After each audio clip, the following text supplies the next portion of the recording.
Anaëlle Tribaudubois, bonjour. Salut Tim. Comment ça va? Bah ça va comme quelqu'un qui va être interviewé. Ouais. Donc c'est un mélange d'excitation, d'angoisse. Et on va s'arrêter à ces deux entités. Ok, très bien. Ça t'arrive souvent d'avoir un mélange d'excitation et d'angoisse? Oui, avant de jouer, ouais. Avant de jouer, ouais, avant de monter sur scène. Je pense qu'il y a ces deux trucs-là qui se passent. Ok. Tu fais comment pour gérer ça?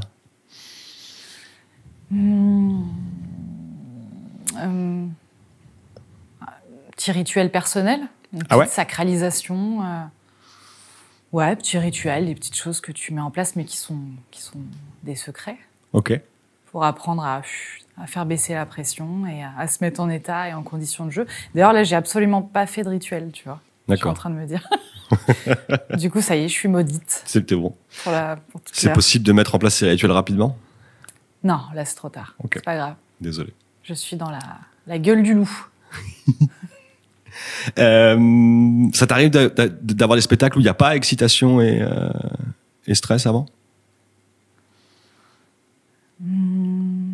Très rarement, je dirais. Est-ce que c'est une condition pour un bon spectacle? Est-ce que si tu l'as pas, tu sais que ça va être moins bien? Oui, ouais, parce que si j'ai pas excitation et angoisse, ça veut dire que c'est quoi? C'est qu'il y a un vide, il y a un néant, il y a un rien, qu'il va rien se passer, que du coup j'ai pas peur, du coup que je prends pas de risques, du coup que j'ai l'impression d'être. Donc si tout va trop bien, c'est qu'en fait il va rien se passer en fait. Donc le peu de fois où ça peut m'arriver, ouais, c'est pas bon. Du coup, c'est pas des bonnes conditions de jeu. Je suis pas au bon endroit. Je suis pas connectée. Donc ça a pu arriver, ouais. C'est une expression qu'on entend souvent, là, être au bon endroit ou pas au bon endroit. Et c'est vrai est-ce que tu sais ce que ça veut dire? Je l'emploie particulièrement en plus, et je sais que j'ai travaillé avec une bande de comédiens, comédiennes, musiciens, musiciennes, et puis à la fin de la résidence, ils se sont foutus de ma gueule, ils m'ont fait « mais l'endroit, tu parles tout le temps de l'endroit, Anaëlle, c'est quoi cet endroit en fait ?» Ouais, il y a plusieurs endroits en fait. Il y a l'endroit du plateau déjà, c'est un endroit, c'est un espace-temps. Il y a l'endroit des loges, du coup, de la préparation, des coulisses. Il y a l'endroit juste de jeu, il y en a plein des endroits. Ouais, c'est un mot, peut-être un mot valise, un mot fourre-tout. Peut-être qu'il faut plus que je le dise, l'endroit. Mais en même temps, ceux qui connaissent et qui savent l'endroit, on se reconnaît dans cet endroit et on sait, tu vois. D'accord. On se reconnaît entre gens qui utilisent le mot endroit au bon moment, quoi. C'est ça. Et quand tu parles de l'endroit juste, ça veut dire quoi? L'endroit juste, c'est cet endroit, cet endroit où on joue juste, où on joue pas à jouer. Je fais une différence entre le jouer à jouer et le jouer. Si je joue à jouer, je fais à côté. Je joue pas avec mes tripes. Je suis pas authentique. Je suis pas entière. Ouais, c'est du second degré. On est ailleurs. C'est de la dérision, cet endroit. C'est un endroit, remarque. C'est l'endroit de la dérision. Okay. Mais c'est pas celui que j'ai envie de. C'est pas celui que je préfère parcourir. C'est pas celui qui me fait vibrer. Je préfère jouer plutôt que de jouer à jouer. D'accord. Tu les repères, les gens qui jouent à jouer? Ça t'arrive quelquefois d'être dans la situation où je fais merde, là, je suis en train de jouer à jouer? Bien sûr. À quoi tu vois ça? Moi, déjà, jouer à jouer... j'ai touché mon micro. Jouer à jouer, déjà, ouais, bien sûr que j'ai déjà joué à jouer. Et oui, moi, avec mon regard et ma définition du jouer à jouer, je vois parfois certains joueurs et joueuses qui jouent à jouer. Ouais. Et tu le vois quoi? Tu le vois à quoi? Si t'arrives il y a des trucs comme ça, tu vas dire, ah, ça c'est... Je sens qu'ils jouent pas avec leur tripes, tu vois. Que ça vibre pas à l'intérieur, que ça vibre pas pleinement, que c'est pas dans un endroit de premier degré, qu'ils y croient pas, tu vois. Je me dis, en fait, t'y crois pas. Tu joues un truc, mais t'es en observation de toi-même, t'es en distance. Et cette distance-là, je l'ai déjà faite moi aussi en jouant au plateau, en fait. Et je trouve que quand tu l'as déjà vécu, t'es capable de l'observer moi-même, voire même t'es capable de l'observer avant de l'avoir vécu. Et ça se voit par des critères presque objectifs ou c'est plutôt juste feeling, connexion, le sixième sens, où je me rends compte, où je vois ça chez les autres? Ouais, c'est de l'observation.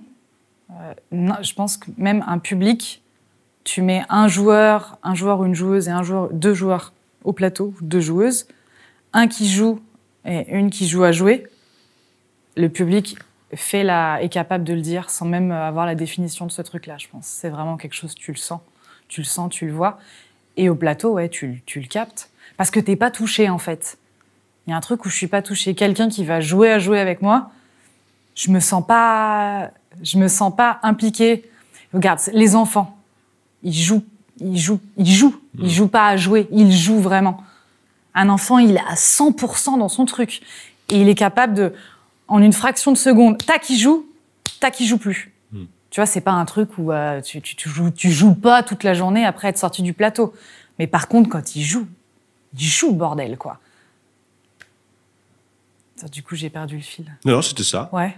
Est-ce que tu penses qu'il y a des spectacles d'impro qui favorisent un jeu, on va dire, authentique, et d'autres qui favorisent un on joue à jouer?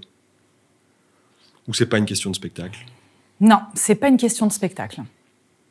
Donc il n'y a aucun format qui favorise ça? Non, parce que tu peux avoir dans des formats d'improvisation courte... Dans des formats d'improvisation courte, j'ai pu jouer comme j'ai pu jouer à jouer. Dans des formats d'improvisation longue, j'ai pu jouer comme j'ai pu jouer à jouer. Non, c'est pas une question de format, ni de type de spectacle, ni même spectacle avec un fond particulier ou juste avec une forme. Non, je crois que c'est vraiment ce que tu viens mettre, ce que tu viens jouer sur le plateau. Est-ce que tu joues pleinement ou est-ce que tu joues à moitié? C'est pas une question de spectacle. Ouais. Et on va dire cet état de jeu, c'est quelque chose, c'est l'expérience, c'est le talent, c'est le travail, c'est un mélange de tout ça. De jouer l'endroit du jeu? Ouais. Non, parce que je pense que quelqu'un qui n'a aucune expérience peut jouer, alors que quelqu'un qui a 15 ans d'expérience peut jouer à jouer. Et le talent, qu'est-ce que ça veut dire? Je sais pas. Qu'est-ce que c'est que le talent? Tu disais à un moment que le public pouvait le sentir assez facilement. Ça t'arrive de regarder des spectacles d'impro? Ah ouais. Ouais, j'en ai beaucoup regardé des spectacles d'impro. Ah ouais. Et à quoi tu penses quand tu regardes un spectacle d'impro? À quoi je pense? Ou qu'est-ce qui te marque quand tu regardes un spectacle? Bah, tu sais, quand je vais voir un spectacle, et un spectacle d'impro en particulier, je suis une spectatrice. Donc, je me pose sur mon siège, je suis au théâtre, ça me manque. Je regarde les gens, j'attends que les lumières s'éteignent de la salle et que les lumières s'allument sur le plateau et qu'on me raconte des histoires et que je sois transportée, que je sois émue, que je ressorte en étant... Je suis modifiée en étant modifiée. Que ne pas être la même en arrivant qu'en sortant. Mais j'ai une attente de spectatrice, tu vois. Mais ça t'arrive de voir un spectacle d'impro et d'avoir été ému, transformé, modifié? Ouais. Ouais. Et quand ça n'arrive pas, c'est dû à quoi? Ben, peut-être avec cette question du jouer à jouer. Je crois que je suis touchée quand les joueurs et les joueuses au plateau jouent. Quand ça joue, je suis forcément émue, je vibre, je suis touchée, je suis en empathie, je suis avec ce qui se passe. Alors que quand on joue à jouer, j'ai l'impression que, ouais, comme ça fait naître de la distance au plateau, ça fait naître de la distance entre ce qui se passe au plateau et avec moi en tant que spectatrice. Donc, je suis pas modifiée. Donc, je suis comme ça. Bon. Mais c'est pas non plus, tu vois, ça me met pas en colère. Je suis juste, ça m'a rien fait, voilà. Ou alors, ça m'a pas fait grand-chose, quoi. Et la plupart du temps, quand tu les regardes, ça te fait quelque chose, alors? Ça peut faire quelque chose, ça peut faire des petites choses, des grandes choses, par intermittence aussi. Ça dépend du type de spectacle, en fait. Et du coup, toi, si t'es en spectatrice, c'est quoi les types de spectacles d'impro qui, en ce moment, te branchent? Est-ce qu'il y en a? En ce moment? Dans les périodes où on peut regarder des spectacles?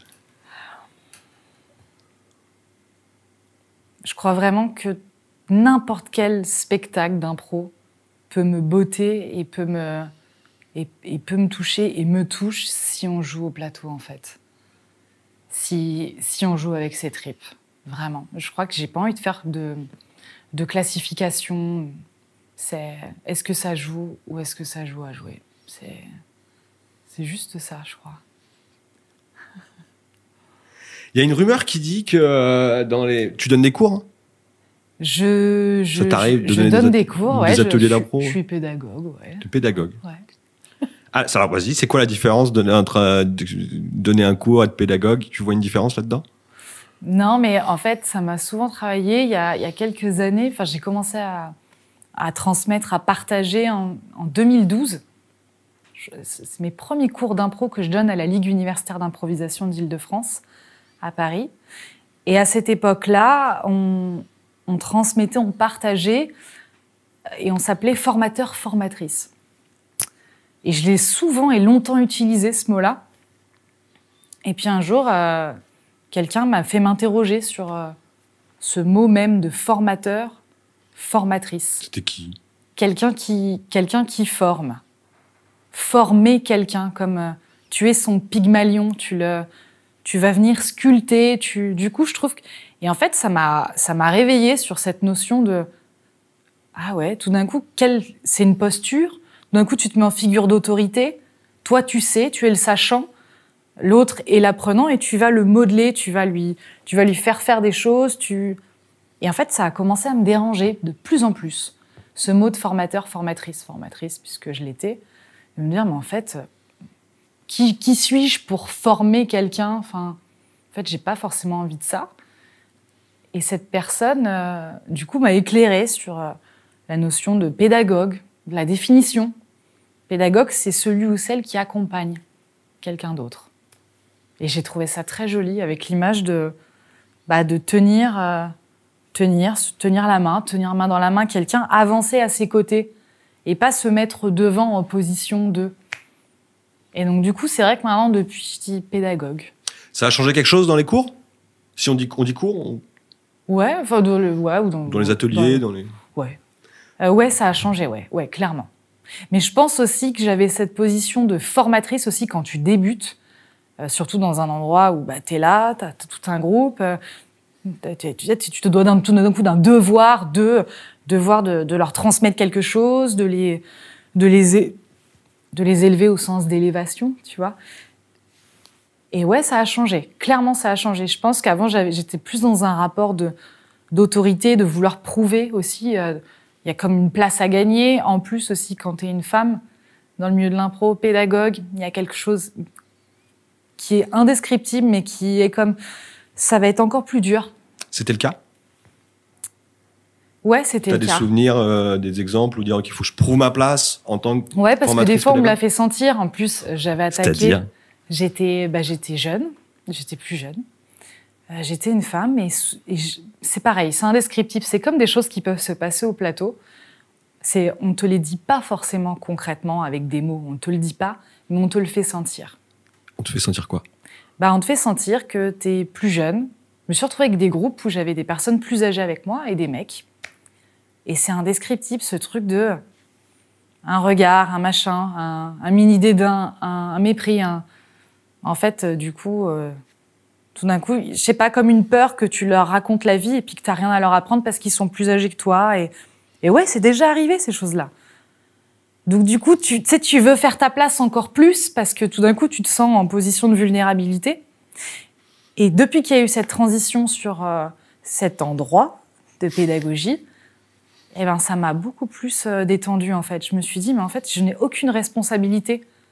Je suis pas là à devoir apprendre. Je suis pas là pour former quelqu'un de A à Z. Je suis là pour l'accompagner. Et franchement, ça change tout, ouais.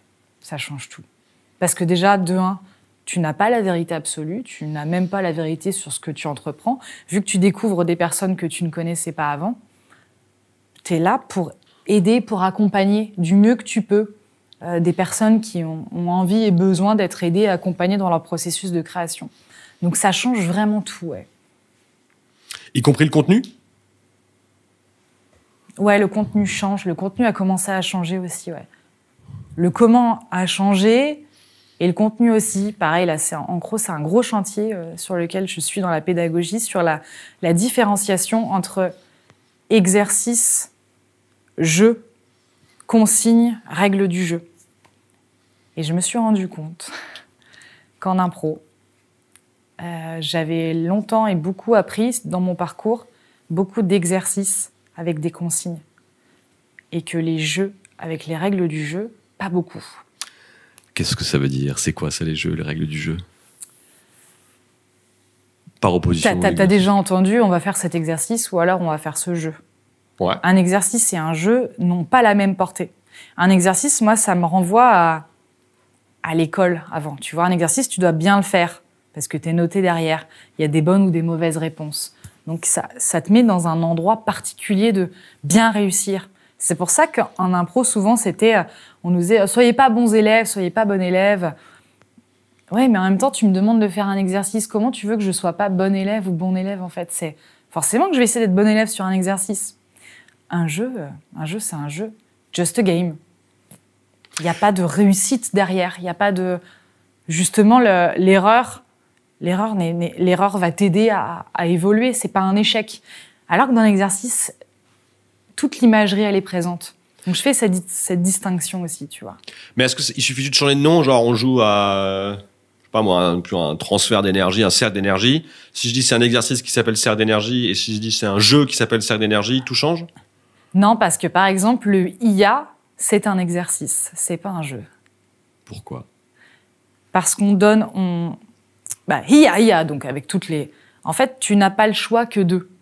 C'est quelque chose où tout le monde doit faire la même chose et puis tu as un autre geste pour changer de sens. Mais au final, ta liberté, elle est où dans le IA, en fait?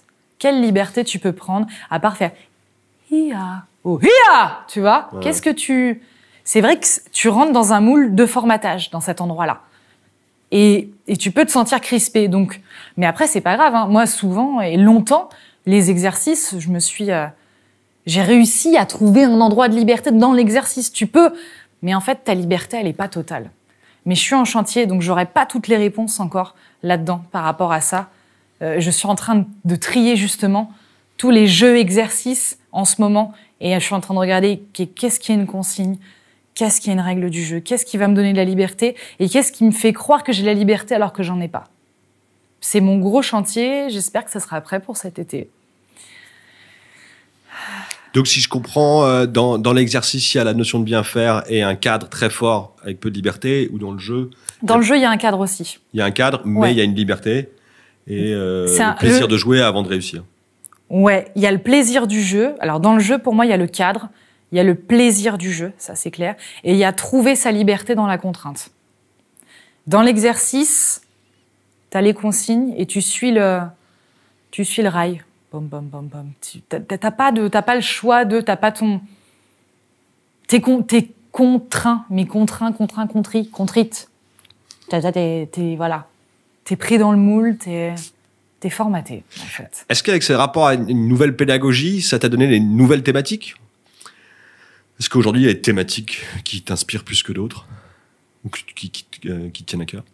Celle-ci. Redis-la. Toute la différence entre les exercices, les jeux, les consignes et les règles du jeu. Là, c'est vraiment mon nouveau chantier, c'est celui-ci, ouais. Okay. C'est ça qui me... Et quand tu donnes un atelier, c'est de transmettre ça, alors? Ouais. Super. C'est quoi, du coup, les qualités pour quelqu'un qui... pour essayer d'être sur le chemin d'un bon pédagogue? Ou d'une bonne pédagogue? Les bonnes qualités... Alors, c'est très bateau, mais peut-être avoir déjà... Être dans l'amour avec les gens qui sont là. Déjà. Ça paraît très bête, hein, tu vois. Mais c'est un ingrédient... C'est bête comme bonsoir. Mais c'est un bel ingrédient, ça, d'être en amour avec les gens qui vont être là. Parce que c'est des gens qui te font confiance, qui sont venus, qui ont confiance quelque part. Il faut avoir confiance pour se faire accompagner. C'est déjà se mettre sur le même niveau qu'eux. Pas au même endroit. Il y a l'endroit de celui qui accompagne, il y a l'endroit de celui qui a envie d'être accompagné, mais c'est pas se mettre au-dessus, c'est se mettre à côté. Et puis, le vécu, de toute façon, n'est pas transmissible. Tout ce que j'ai pu vivre dans mon expérience de théâtre ou d'impro, je pourrais avoir beau avoir envie de le transmettre, mon vécu n'est pas transmissible. Donc, je peux transmettre des outils, je peux proposer des outils, mais mes outils qui me vont à moi, en plus, ils n'iront pas forcément à tout le monde aussi. Donc, c'est un regard, c'est une écoute et c'est beaucoup d'amour, je pense. Ouais. C'est pas dangereux d'être dans un rapport où on dit qu'on aime ceux qu'on accompagne? Ah, je le dis pas, ça. Ok. C'est comme l'amour. Moins tu le dis, plus tu le prouves, mieux c'est, je crois. Ok.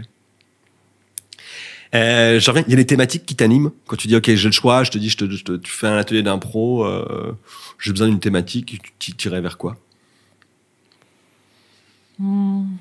J'irais vers le corps et la présence en scène. Alors, il y a une rumeur qui dit que je sais pas à quelle époque c'était, dans les ateliers de Anaëlle Tribou-Dubois, les gens se humaient. Ouais. Tu peux nous parler de ça? Ouais.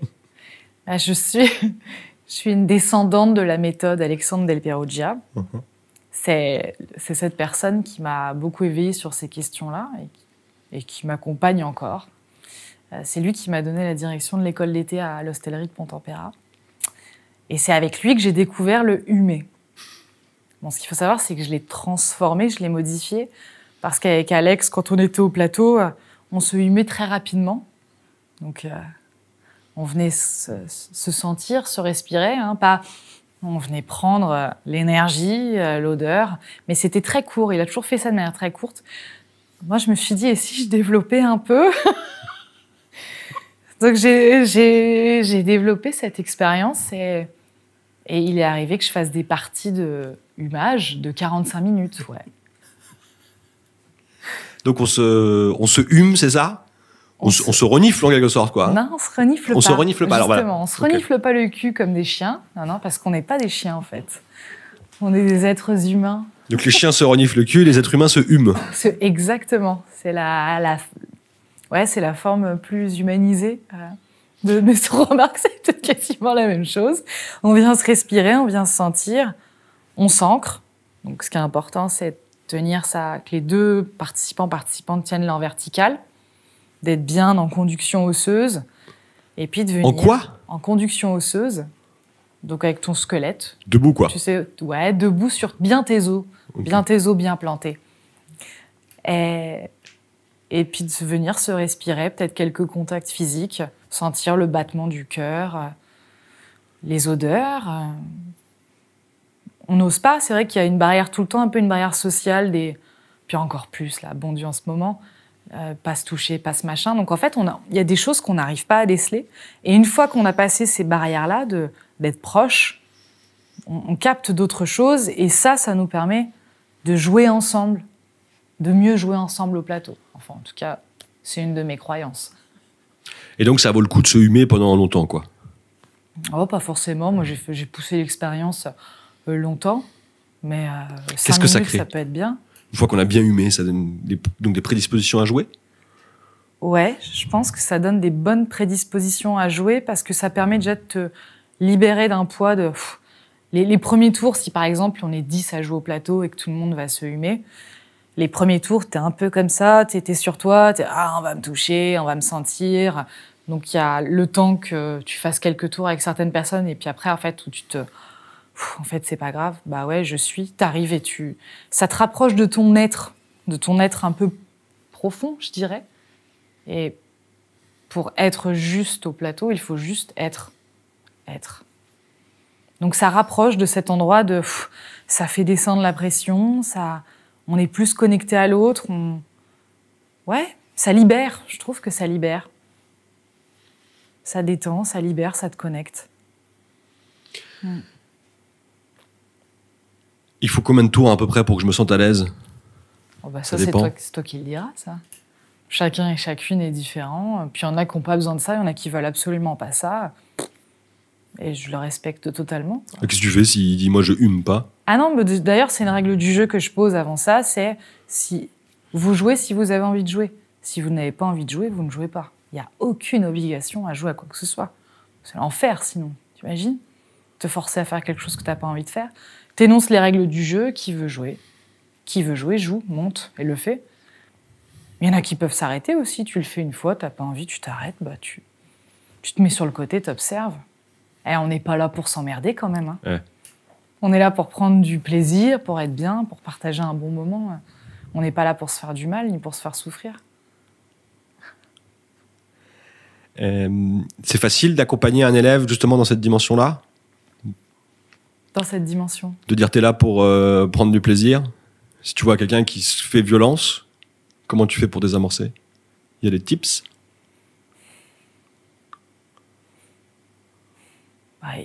Il y a des outils. Il y a des outils, il y a des séries de jeux que tu peux lui proposer de faire. De l'accompagner, déjà de comprendre à l'endroit où ça bloque. Qu'est-ce qui fait que... Parce que si il ou elle est là, c'est qu'il y a un désir de faire ça. Il y a un désir d'expérimenter, de jouer, de libérer le corps, la parole, de jouer avec les autres. Donc il y a déjà un pas qui est fait. Après, il y a la dimension, et ouais, il peut rester la dimension de je viens, mais je continue de me faire du mal ou je me fais du mal. C'est toujours trouver l'endroit juste. Donc... Mais il faut pas un peu souffrir pour progresser? Non, je crois pas. Ah ouais? Non. Non, c'était la vieille école. Moi, j'ai longtemps souffert au conservatoire de région quand j'étais à Perpignan, de mes 14 à 18 ans. Et Raconte-nous. J'avais une prof, Josie Yop Borelli, paix à son âme, mais qui m'a bien traumatisée. Alors du coup, certaines diraient, regarde maintenant, tu vois, t'as continué à faire ce que tu voulais faire. Pourtant, elle a tout fait pour m'en dissuader. Dans une période où entre 14 et 18, t'es quand même très vulnérable. Mais quand tu parles de traumatisé, c'est-à-dire ça ressemble à quoi? Ça ressemble à... elle avait créé une cour. Donc, c'était au conservatoire de région de Perpignan. Donc, c'était une grande salle. Elle avait son bureau au milieu, 2 petits bureaux, et elle mettait à chaque fois, de chaque côté, 2 garçons qu'elle avait choisis, qui étaient comme ses valets. Elle était la reine au milieu. Et c'était une vraie tortionnaire avec nous. Et nous, on était sur les côtés, sur des bancs, là, rangés comme le peuple. Et là-bas, il y avait la scène. Oh, elle nous a traumatisés à coups de... vous n'êtes qu'une bande de nuls, vous ne savez rien faire, vous ne serez jamais comédien et comédienne. Toi, Anaëlle, tu ne seras jamais comédienne. Tu n'auras jamais rien. Tu n'auras jamais d'école nationale. N'essaie même pas de monter à Paris, ça ne sert à rien, tellement t'es nulle. Ouais, elle imposait un certain... là, c'est vrai que je me suis fait du mal quelque part, tu vois, pendant ces années, ouais. Pendant 5 ans. Et après, il me semble que tu as fait une école nationale, finalement. Ouais, parce que je l'ai voulu faire... Ah ouais, Josie, j'aurais pas d'école nationale? Tu vas voir, à 18 ans, j'ai pris mes clics et mes claques et je suis montée à Paris. Et puis, j'ai commencé l'impro, et puis après, j'ai passé Et dans cette formation, justement, à l'école nationale, il y avait la pédagogie était... Il faut que tu galères ou tu souffres un peu pour apprendre, ou au contraire, ce que je vais appeler beaucoup plus positive, c'est... À l'ESSAD, à l'école supérieure d'art dramatique de Paris, il y avait tout, en fait. Il y a, je sais pas combien de pédagogues j'ai eu pendant les 3 ans. Donc, du coup, tu avais toutes les pédagogies, tu avais des non-pédagogies aussi. Non, et c'est là que j'ai rencontré Alexandre Del Perugia, celui qui pratique la méthode, sa méthode à lui. Et c'est là où ça m'a révélé, quoi. C'est vraiment le premier pédagogue où j'ai fait « Waouh, attends, j'ai le droit de rêver, j'ai le droit de sortir de cours si j'ai pas... Si je m'ennuie, si je m'emmerde, si j'ai pas envie d'être là, j'ai le droit de jouer, j'ai le droit de prendre du plaisir en jouant. » Ouais, ça a été un peu une révélation. Je me suis dit, ah ouais. Donc en effet, je pense qu'il y a eu quand même pas mal de souffrances et de contraintes dans la partie... toutes les formations théâtrales que j'ai fait, il y a eu beaucoup ça. Puisque lui, il est venu révéler ça et j'ai fait, ah ouais, on peut prendre du plaisir de jeu. Ah oui, d'accord, je vais faire la différence entre ce que c'est que ma personne, ma joueuse et puis ma créature. Il m'a révélé sur plein de choses, ouais, qui m'ont permis de trouver ma liberté dans la contrainte, de gagner dans le plaisir du jeu et puis d'avoir plus confiance aussi. Quel conseil tu donnerais à des... parce que je pense que ça existe encore dans plein de pédagogies, jeunes ou moins jeunes, qui justement sont en formation et se font un peu malmener ou torsionner, mais qui se disent que c'est comme ça qu'on apprend. Ou qui pourraient se dire « Ah, j'ai l'impression que c'est comme ça qu'on apprend. » Quittez votre cours. Pourquoi? quittez votre cours. Non, on n'est pas là pour se faire du mal. Et puis, je pense du coup qu'avec mon exemple, je ne suis pas un exemple parce qu'il y en a qui me disent mais tu vois, du coup, tu l'as eu ton école nationale. Ouais, mais en fait, je l'aurais eu si je dois l'avoir, je l'ai. Et j'aurais préféré l'avoir dans la douceur parce que je pense que je l'aurais mieux eu. J'aurais été... Parce que ça laisse des séquelles, en fait. D'être maltraité, d'être réduite à pas grand-chose, c'est... Du coup, tu viens te battre, t'as la rage, mais est-ce que t'es pleinement toi-même dans toute ta beauté? Je suis pas... Non, franchement, on n'est pas là pour se faire du mal. Mais peut-être t'as l'impression qu'ils sont rares, celles et ceux qui sont des bons pédagogues bienveillants? Oh, j'ai l'impression que ça arrive souvent d'entendre que on confond maltraitance et exigence. Ouais, on dit je suis violent, mais c'est parce que je suis exigeant. Des des pédagogues qui disent ça? Quelquefois, mais c'est que ressenti. Ah ouais. Non, quittez vos cours, hein, bon sang. Non, je crois qu'on mérite tous et toutes d'être accompagnés dans la douceur. Et exigence ne veut pas dire maltraitance. Tu peux apprendre dans la douceur et l'exigence, en fait. L'exigence n'enlève pas la douceur. Comment on fait pour sortir cette tripe, être à un bon endroit de jeu dans un spectacle où en même temps il y a plein de où il y a des catégories et il faut faire rire le public très vite. C'est possible ça?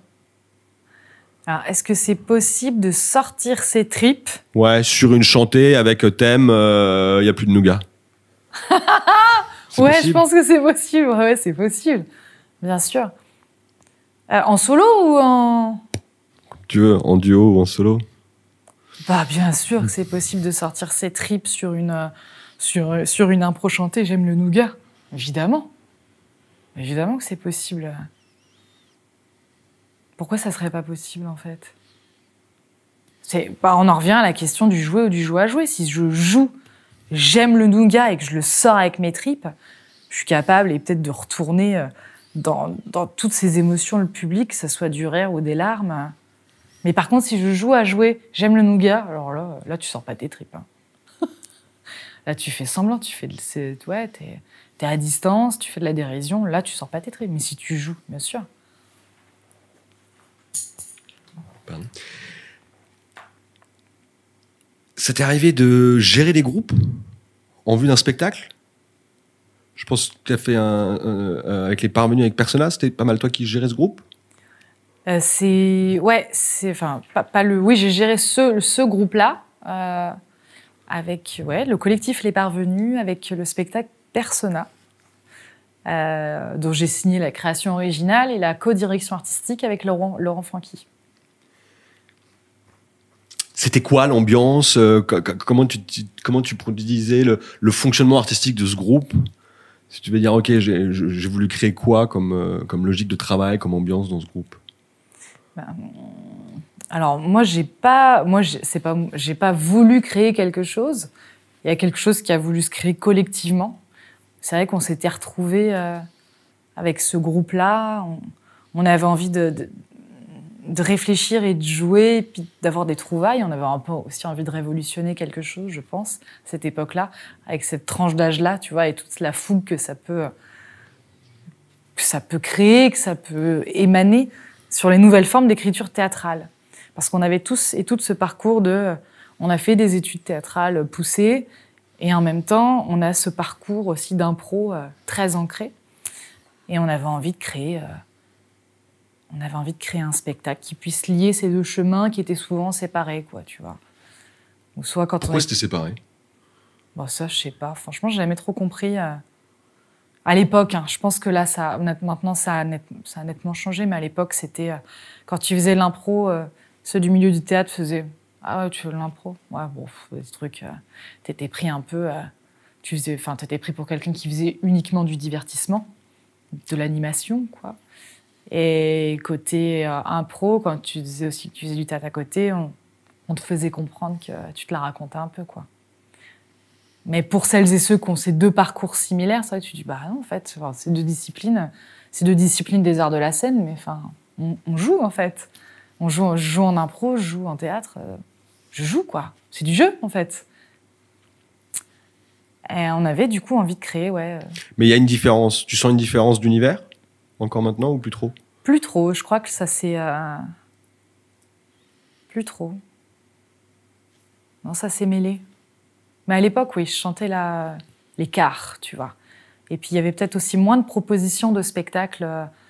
Il y avait beaucoup de matchs, du cabaret, ou alors le long forme. Il y avait ça, il y avait un peu ces 3 spectacles en impro. Mais maintenant, il y en a... C'est fou. C'est la folie des spectacles d'impro, des courants, des esthétiques, des formes, des fonds. Enfin, ça a fleuri, quoi. C'est dingue, quoi. Mais à l'époque, non, il n'y avait pas tant de choses que ça. En tout cas, j'en voyais pas beaucoup. Ouais, à part ces 3. Ces 3-là. Et vous étiez dans une nouvelle proposition? Bah, en tout cas, on en avait le désir, ouais. On avait le désir de créer quelque chose qui serait un petit peu, peut-être nouveau, vous êtes parti novateur. De quoi? On avait créé des labos où on se donnait la main, chacun et moi chacune. À l'époque, il n'y avait pas encore les autres nanas dans l'équipe. Et on s'était donné des cartes blanches. Et un jour, je donnais une carte blanche avec l'énéagramme, un ancien concept en psychologie. C'est ma mère qui m'avait filé ça dans les mains. Et du coup, je l'ai apporté aux gars à l'époque. Je fais, écoutez, l'énéagramme, c'est génial. Il y a un peu 9 personnages là qui sont dessinés, ils sont là. Il y a moyen de jouer avec ça, d'en faire quelque chose. Puis on est parti. Et puis on l'a jamais lâché, ce labo. On l'a continué et c'est comme ça que Persona est né. Que ces espaces de jeu sont nés avec ces contraintes de personnalité à endosser le temps d'une soirée. Qu'est-ce que tu donnerais comme conseil à... Je suis une troupe, voilà, je pars aussi dans cette logique de labo avec l'envie de créer quelque chose. Ouais. Mais on est là, comment on fait? Qu'est-ce qu'on fait? On est là, on est un groupe, on est 3 à 5, on est motivé, on a une salle de répète, on se dit on va faire du labo, c'est de l'autogestion tournant. Mais comment on peut faire un spectacle? Qu'est-ce qu'on fait? Apporte un jouet. J'apporte un jouet? Ouais, apporte un jouet. T'as envie de jouer, apporte un jouet. Un Playmobil, quoi. N'importe quel type de jouet. T'as envie d'apporter un instrument de musique, t'as envie d'apporter un livre, t'as envie d'apporter un concept en psychologie. Quand j'ai apporté l'énéagramme, c'était un jouet pour qu'on joue. Apporte un jouet avec lequel t'as envie de jouer. Donne un enfant un jouet avec lequel il n'a pas envie de jouer, il va te faire pas du tout, il va te pleurer, il va te faire une crise de colère. Et puis il va choisir un jouet avec lequel il a envie de jouer. Et une fois que je l'ai, je fais quoi avec ça? Vous jouez comme des enfants. Et puis si vous avez tous et toutes envie de jouer avec, c'est que c'est le bon jouet, sinon c'est pas le bon jouet. On trouve le bon jouet, quoi. Ouais, faut trouver le bon jouet. Ça a l'air super facile. Oh, c'est simple, hein, franchement. Mais il faut essayer, c'est tout. T'apportes un truc, t'apportes Kant, tu mets Kant au milieu, tu vois, vous avez envie de jouer? Oui, non, non, bon, c'est pas ça. Je vais apporter apporte un jouet, ouais, apporte le jouet comme un enfant. Pour jouer, il faut un jouet. Ouais. Et une fois qu'on a ce jouet, on a joué, c'était sympa, on est tous d'accord, c'est super, c'est ça? Ouais. C'est le trampoline, je suis chaud, on est tous chauds, on joue avec le trampoline. Comment après, je fais après? C'est le travail. Hein. Wow. Alors après, c'est beaucoup de travail. Ça a l'air moins drôle tout d'un coup. Mais pourquoi le travail, ça serait pas drôle? Il faut toujours garder le plaisir. S'il y a plus de plaisir aussi à un moment donné, c'est que c'est pas le bon chemin. Et c'est quoi le travail du coup? Après, tu dis après cette chose, c'est-à-dire revenir dessus. Travailler, quoi. Travailler, décortiquer, répéter, s'entraîner, revenir. Comment je fais? En gardant le plaisir du jeu. Comment je fais? Tu prends un agenda, tu prends un petit stylo, on se voit quand l'équipe? Lundi, ok, lundi, 15h, 18h. Ensuite, ok, on peut se voir mardi, 15h, 18h. Ouais, 15h, ok, je fais des plannings. Voilà, tu fais des plannings, tu viens, tu réserves des salles et tu joues avec ton équipe. Ok. Et quand tu dis je décortique, c'est-à-dire je décortique mon jouet? Tu décortiques ton jouet, le jouet, tu fais des retours. Vous jouez, tac, vous passez hors plateau, vous débriefez de ce qui s'est passé, vous y retournez, on y retourne, on joue. Je vois une séparation là du coup scénique. Il y a un endroit de jeu, il y a un endroit de bord plateau, c'est important? Ah oui, c'est important, ouais. Oh. C'est-à-dire? L'espace du plateau, c'est l'espace du jeu. Donc si tu veux, à part si tu fais des réunions où tu dis que tu joues pas, quoi. Mais c'est important de ne pas mélanger les espaces, ouais. Si tu as la possibilité d'avoir une salle où tu peux faire des retours à côté, je te conseille de faire des retours clairement à côté, ouais. Pourquoi c'est important? Pour pas tout mélanger. Pour que le mental, il reste hors plateau. Pour que l'espace du plateau, ça reste vraiment un espace de jeu où tout ton corps est là et où tu branches pas trop ton cerveau, parce que le mental te bouffe, quoi. Sinon, t'as la petite caméra qui s'allume et qui fait « Ah, mais c'est pas bien, ça. » Ça, c'est bien de l'avoir, mais là-bas, quoi. Pas là. De le préserver au maximum. Tu vois, là, d'ailleurs, je suis sur un plateau en train de faire « Coucou, coucou. » C'est peut-être terrible pour moi ce qui va se passer, tu vois. On n'a qu'à dire que c'est un jeu. C'est un jeu. OK. Tu vois une différence, justement, on parle de jeu, dans le jeu d'acteur, un jeu d'acteur théâtre et un jeu d'acteur impro, c'est la même chose, il y a une différence? Un acteur, il peut aussi être improvisateur. Et un improvisateur peut aussi être un acteur. Un improvisateur, il va jouer sur un plateau, avec le moment, avec ses mots, avec ses partenaires de jeu. Un acteur, il va jouer derrière un écran. Ouais, pardon, je parle de jeu d'acteur, jeu d'acteur type comédien, quoi. Comédien théâtre ou comédien impro, c'est le même jeu qui est véhiculé? Ou il y a une différence? Non. Je pense que si tu joues, si tu joues au plateau, tu joues pas de la même manière sur un plateau que derrière une caméra, clairement. Et si c'est pas derrière une caméra, jeu d'acteur de comédien de texte, de théâtre et jeu d'acteur d'improvisation, il y a une différence? Non, je vois pas pourquoi il y en aurait une. Non, le jeu plateau, que ça soit improvisé ou avec un texte, c'est du jeu plateau, en fait. Pas de différence. Pourquoi il y en aurait une? Attends. Non. Sauf que tu as un jouet, c'est un texte que tu as appris, et dans l'autre cas, ce sont tes propres mots. Tu te dis quoi? Tu montes sur scène, clac, tu joues, tu es dans un spectacle d'impro et tu te dis, ok, qu'est-ce qui est important à ce moment-là quand tu joues? Je sais pas si c'est clair. Attends, redis. T'es sur scène. Ouais. En tant qu'improvisatrice, qu'est-ce qui est là important pour toi quand tu joues? Peut-être qu'on en a déjà parlé, hein, mais... Qu'est-ce qui est important quand je joue? C'est plutôt avant de monter sur scène.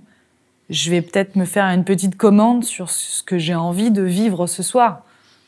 Mais une fois que je suis au plateau, j'essaie au maximum de déconnecter cette chose-là, parce que si je suis dans mon mental à être dans la volonté de quelque chose, le vouloir être, du coup je vais tomber dans le vouloir faire, je vais être complètement à côté, je vais être complètement tendue, en force, musculaire.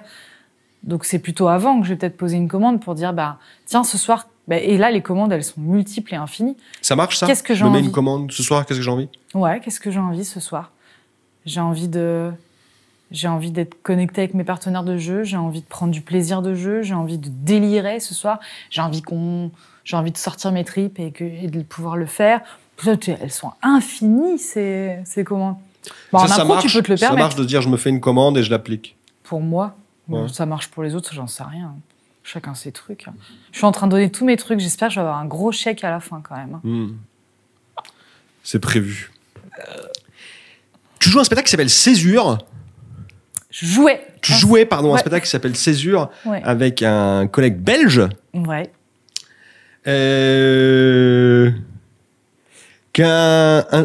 Raconte-nous un peu. Alors, je joue d'ailleurs avec 2 collègues. Pardon. Un collègue belge, Patrick Spadry, et puis Antoine Moiran à la régie lumière. Qu'on a eu l'occasion d'interviewer et qu'on salue. Oui, je le salue aussi. Oui, Césure, qu'est-ce que tu veux savoir? Qu'est-ce qui vous a animé à la création de ce spectacle? Et à qui s'adresse ce spectacle? Alors, qu'est-ce qui s'est passé? C'est l'improvidence qui nous a fait nous rencontrer. On les salue. On les salue bien fort. On donnait un stage, l'un et l'autre, sur une même semaine. C'était une semaine spéciale, training intensif pour improvisateurs, improvisatrices. Et moi, je ne connaissais absolument pas Patrick. Et ils se sont dit, ça serait super marrant, on va organiser une carte blanche, Patrick et Anaëlle, est-ce que vous voulez jouer ensemble? Évidemment. Moi, je suis joueuse, je veux jouer. Donc, je lui dis, ouais, grave. Rencontrer Patrick pareil, dans le même état d'esprit. Et donc, du coup, on se rencontre au plateau. On ne sait pas bien, on s'était dit dans quel qu'est-ce qu'on avait envie de jouer. On savait pas trop. On était parti sur on va jouer une rupture. On savait pas de quel ordre, mais en tout cas sur la thématique de la rupture. Et puis on s'est rencontrés au plateau et ça a été une très très belle rencontre. Ouais. Bah, ça fait partie de ces moments magiques. Et ils sont magiques parce qu'ils sont un petit peu rares aussi. C'est un endroit de rareté en improvisation. Parce que ça le fait, en fait, tout de suite, il y a quelque chose qui se passe. Ça connecte, ça se comprend, ça joue sur plusieurs tableaux, plusieurs dimensions. J'ai mon cousin ou ma cousine qui a jamais vu de spectacle d'impro, je peux lui recommander en première vision? Bah ouais, pourquoi pas.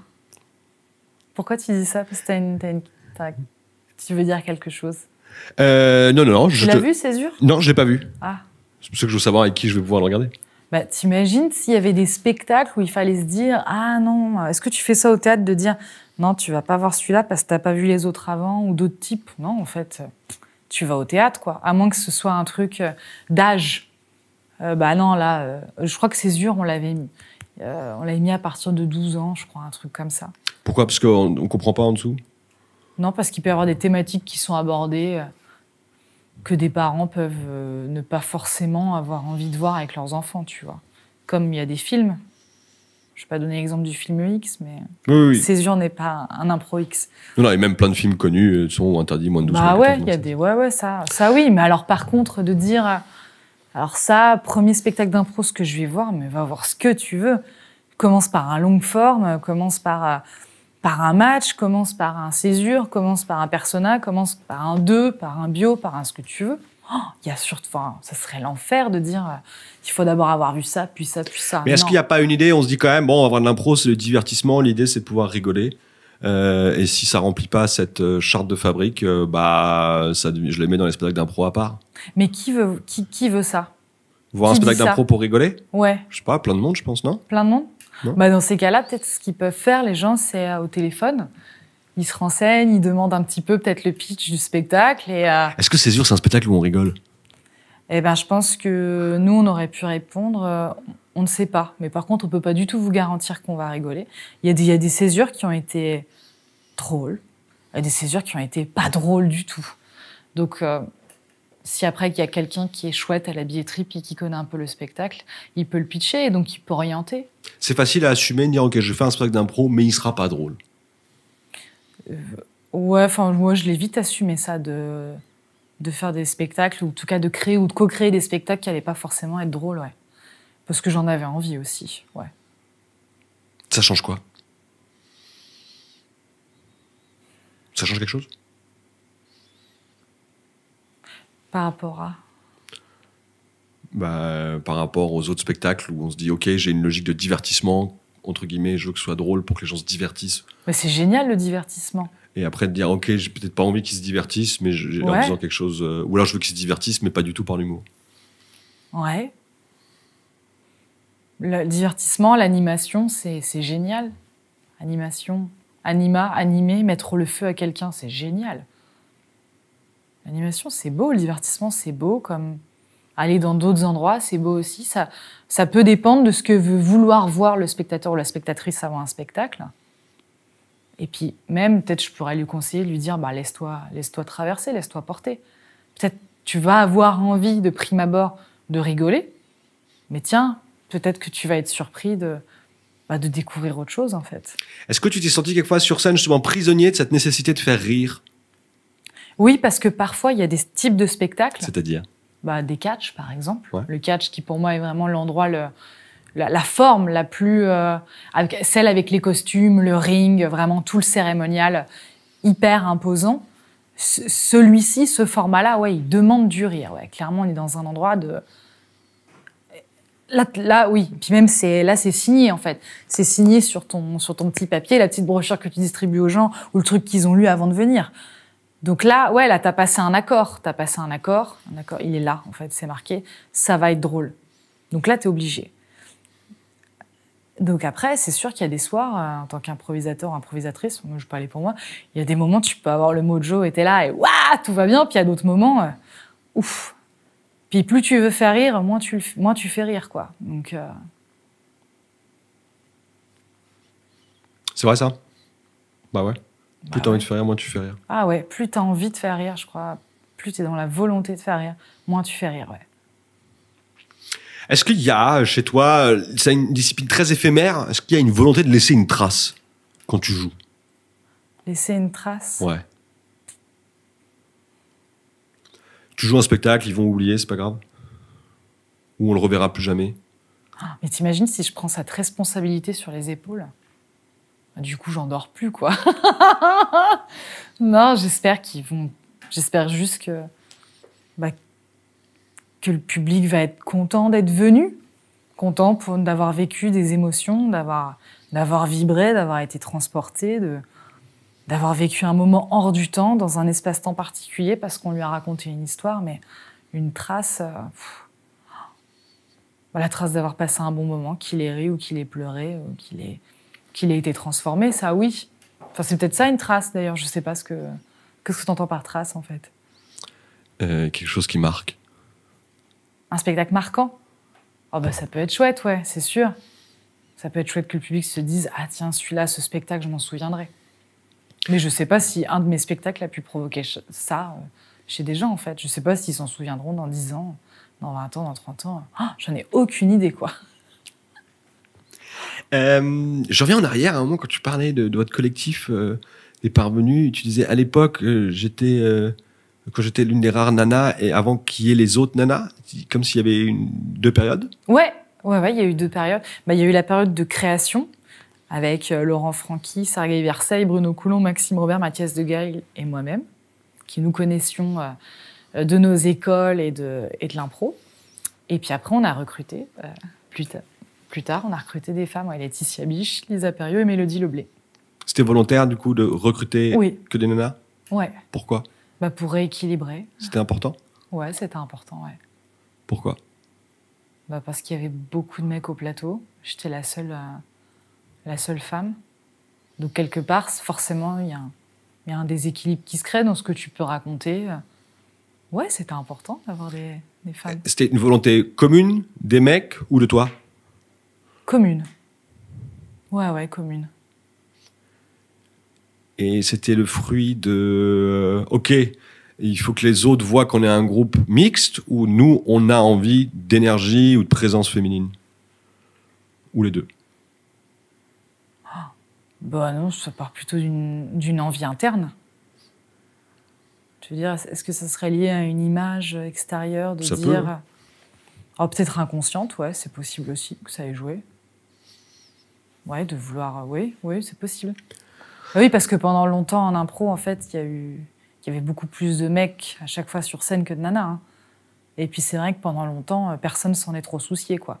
C'était normal. C'était le quotidien, c'était là, ça existait. Et puis après, bon, il y a eu des vagues, il y a eu des choses qui sont ressorties et puis des questions qui se sont soulevées. Et que je trouve importantes et justes, ouais. Pourquoi? De pouvoir avoir une parité, une équité. Je trouve ça plutôt pas mal que les femmes puissent être représentées sur scène. Ouais. Tu sens ce changement? Tu sens qu'il y a un changement? Ouais, il y a eu un vrai changement. Ouais. Je peux l'observer dans les troupes. Je suis un petit peu de loin, de près. Les troupes, les spectacles, oui, je vois clairement qu'il y a un changement. C'est important, cette notion de représentativité, de mixité ou d'égalité, en tout cas le rapport autant d'hommes que de femmes dans une troupe? Ouais, c'est important. Comme d'autres cultures et d'autres ethnies devraient être représentées sur des plateaux d'improvisation. C'est le cas? Pas trop, non.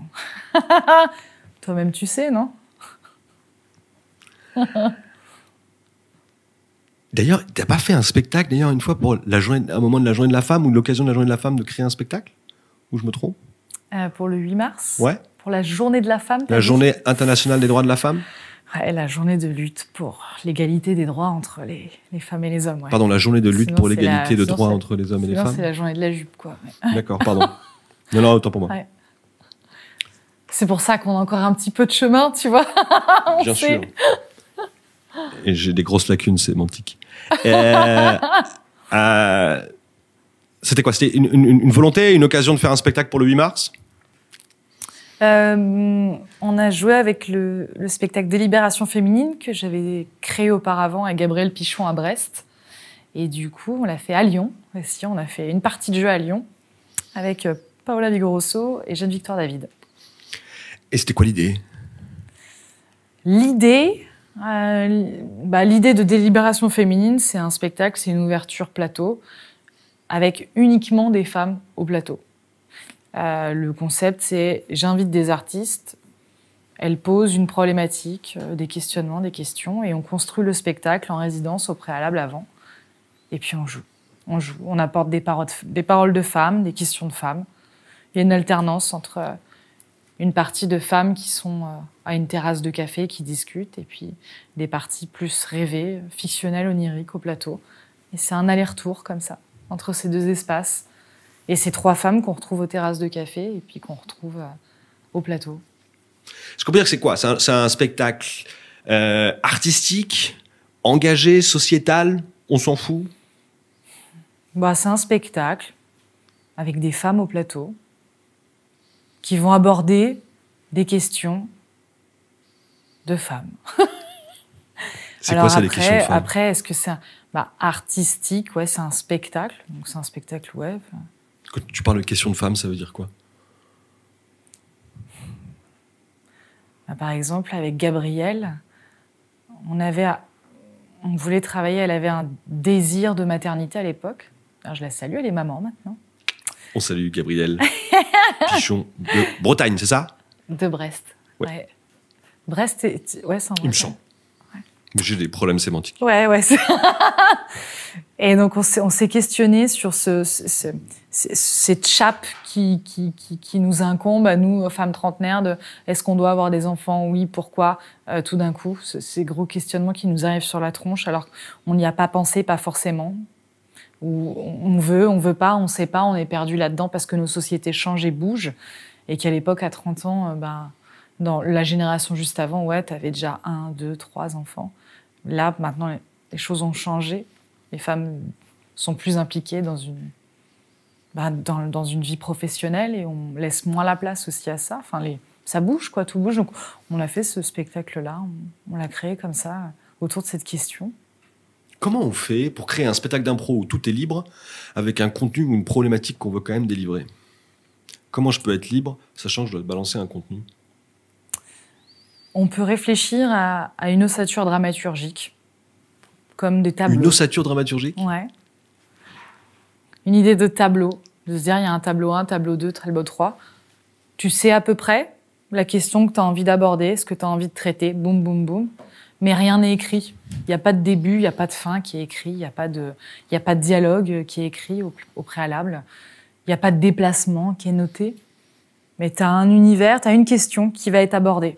Et tu sais que tu vas aborder cette question-là pour ce tableau, et ainsi de suite. Tu parles d'aborder, est-ce que ça veut dire répondre à la question? Ou est-ce que ça veut dire la laisser en suspens? Non, l'aborder, je pense que c'est toujours une tentative de traiter quelque chose, mais de ne jamais arriver à aller jusqu'au bout. Un spectacle, il n'est pas là pour donner une vérité absolue, pour donner une réponse, il est là pour soulever des questions. C'est pour ça que je dis aborder. Ouais. Comment je fais au plateau pour réussir à émerger les questions et pas donner des vérités absolues, / du coup des morales? Du coup, tu traites la question sous tous les angles et tu donnes différents types de réponses. Et ça, c'est un travail qui se fait en live instinctivement ou non, avant? C'est un travail à la table, au préalable. Ouais. On pose des questions? On pose des questions, on y répond sous toutes les formes, même des réponses qu'on n'aurait pas nous. Déjà, peut-être entre nous, on n'aura pas les mêmes réponses.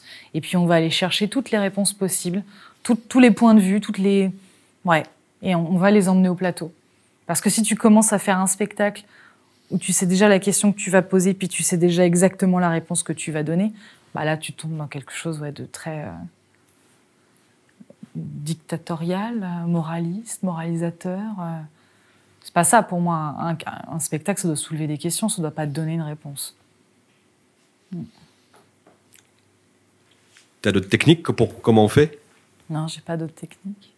On se voit à la table et on parle des questions sur le sujet? C'est ça. On échange. Ça permet des bons moments, je crois, ensemble, où ça nous permet de réfléchir à plusieurs cerveaux, à plusieurs têtes, à plusieurs regards, à plusieurs cœurs. On peut, même si c'est pas moi en impro, jouer du coup des choses éloignées de moi et même sur des sujets touchy? C'est-à-dire, J'en sais rien. Si c'est un sujet sociétal plus ou moins complexe et que c'est pas mon quotidien, je peux quand même le jouer. Est-ce que tu as un exemple ou pas? Je pourrais, ouais. Vas-y, je veux bien un exemple. J'en sais rien. Tu veux parler du racisme? T'as jamais été victime de racisme? Est-ce que tu peux parler du racisme?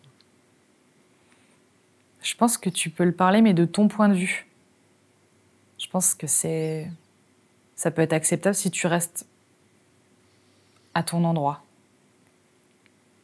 Donc c'est très important de trouver les différents endroits et quel est le sien. Bah ouais, ton endroit, c'est ton vécu. Donc le racisme de ton point de vue, de ton vécu, à toi. Ça oui, pourquoi pas. Mais se mettre à la place de quelqu'un d'autre et jouer ce que quelqu'un d'autre aurait pu vivre, mais que toi tu n'as pas pu vivre, je trouve ça, ouais, touchy. C'est ça que tu disais? C'était la question que je posais, ouais. Je pense qu'on est dans cette période où c'est important de rester à sa place, dans son endroit, dans ce qu'on a vécu. Comment dire ça? Tu vois ce que je veux dire ou pas? Très bien. Si j'ai rien vécu en rapport avec le racisme, mieux vaut que je n'y aille pas dans ce spectacle. Si t'as jamais... Mais t'as peut-être déjà vécu quelque chose, t'as peut-être déjà vu, t'as peut-être déjà entendu un ami, une amie qui a vécu ça, de loin, de près, mais à ton endroit, ouais. Et donc ça peut être rapporté, je pense. Et c'est intéressant d'avoir différents cercles et différents points de vue. On arrive malheureusement à la fin et les contraintes nous obligent à passer aux dernières questions, souvent rituelles. Imagine, j'ai avec moi une baguette magique. Il n'y a pas de limite. Je te demande juste de faire un spectacle ou de faire quelque chose en lien avec de l'impro. Enfin, quelque chose en lien avec de l'impro, pas forcément un spectacle. J'ai pas de limite matérielle ni financière. Tu ferais quoi? J'ai une baguette magique. Pour un projet lié à de l'impro. Sans contrainte matérielle ni financière.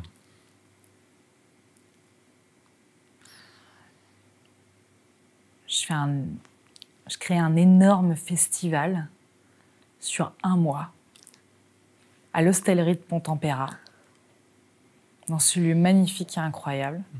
Et j'invite des improvisateurs, improvisatrices, des créateurs, créatrices de spectacles, des pédagogues en impro, venus du monde entier, avec des points de vue qui peuvent converger ou diverger.